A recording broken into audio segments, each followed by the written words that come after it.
प्रभो धवलेश्वराय बालालिंगाय नमो नमः। दीपं ज्योति परं ब्रह्म दीपं ज्योति जनार्दनः दीपहरतु मे पापो पूजा दीप नमस्तुते। अहे धवलेश्वराय बालालिंगाय नमो नमः। संसार सुखी रखंतु। आज पवित्र धर्मर मास कार्तिक मासर नाग चतुर्थी शुभ शनिवार रे समस्त श्रद्धालु भक्त मानक आशीर्वाद करंतु। मनस्कामना पूर्ण करंतु। कर्मक्षेत्रोन्नति करंतु। ग्रहरिष्ट खंडन करंतु। जगतर मंगल करंतु। विश्वर कल्याण करंतु। आपणकर नाम विख्यात करंतु। सेवकर डाक श्रवण करंतु।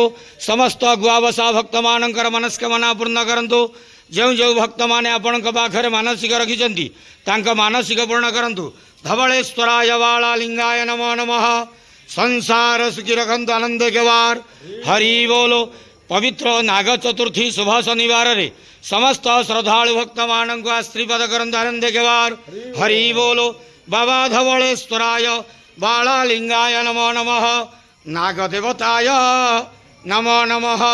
हे बाबा धवलेश्वराय बालालिंगाय नमो नमः।